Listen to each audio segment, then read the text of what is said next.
कहीं आपके पेरेंट्स ये 7 हेल्थ मिस्टेक्स तो नहीं कर रहे। ये वीडियो खास आपके पेरेंट्स के लिए है और मैक्सिमम पेरेंट्स ये गलतियां एक्चुअली में करते हैं। पहली गलती, अपनी दवाइयों को चाय या फिर कॉफी के साथ लेना। हम सब जानते हैं कि चाय और कॉफी में कुछ ऐसे कंपाउंड्स होते हैं जो कि न्यूट्रिएंट्स की एब्जॉर्प्शन को ब्लॉक कर देते हैं। उसी तरह चाय या कॉफी के इमीडिएटली पहले या बाद में मेडिसिन लेने से भी वो मेडिसिन काम नहीं करती। दूसरी गलती, बहुत देर तक एक ही जगह पे बैठे रहना।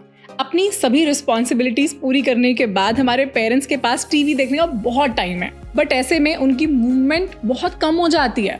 घंटों एक ही जगह पे बैठे रहने से उनकी बॉडी में ब्लड सर्कुलेशन कम हो जाता है और जॉइंट्स में स्टिफनेस बढ़ती है।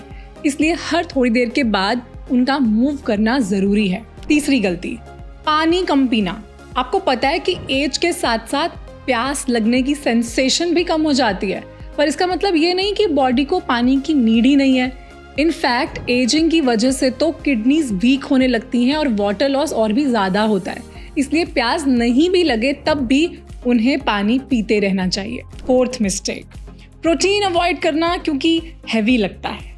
यस, प्रोटीन इज हैवी और इसे डाइजेस्ट करना भी थोड़ा मुश्किल है, बट ये उनकी स्ट्रेंथ के लिए बहुत जरूरी है। 50 की एज के बाद मसल लॉस और भी तेजी से होता है, इसलिए बॉडी को प्रोटीन की बहुत ज्यादा जरूरत होती है। इस प्रॉब्लम का सोल्यूशन है, आपके पेरेंट्स इन सभी डिशेस को अपनी डाइट में इंक्लूड करेंगे तो उन्हें प्रोटीन भी मिलेगा और इसे डाइजेस्ट करना भी आसान रहेगा। पांचवी गलती, सारी दवाइयाँ एक साथ ले लेना। मैंने कुछ लोगों को देखा है वो सारी मेडिसिन एक साथ ही ले लेते हैं, बट दवाइयों के साथ साथ उनके टाइमिंग्स भी बहुत इंपॉर्टेंट होते हैं। कुछ मेडिसिन खाली पेट और कुछ खाने के बाद ज्यादा असर करती हैं, इसलिए जैसे आपकी प्रिस्क्रिप्शन पे दिया हो अपनी मेडिसिन को उसी तरह से लें।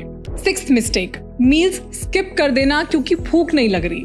इट्स ट्रू दैट एजिंग के साथ साथ एपेटाइट नेचुरली कम हो जाती है, पर कम खाने से या फिर मील्स को स्किप करने से उनकी बॉडी को न्यूट्रिएंट्स नहीं मिलते जिससे मसल लॉस होता है। इसलिए मील्स को स्किप ना करें। सेवेंथ और सबसे बड़ी मिस्टेक, अपने पेन या फिर डिस्कम्फर्ट को शेयर ना करना। इंडियन पेरेंट्स का माइंडसेट ही होता है कि बच्चों को क्यों परेशान करें, और इस वजह से वो chest discomfort, memory issues, sudden weight loss, persistent cough, इस तरह के इंपॉर्टेंट सिम्टम्स को इग्नोर कर देते हैं। इस वीडियो को अपने पेरेंट्स के साथ जरूर शेयर करें।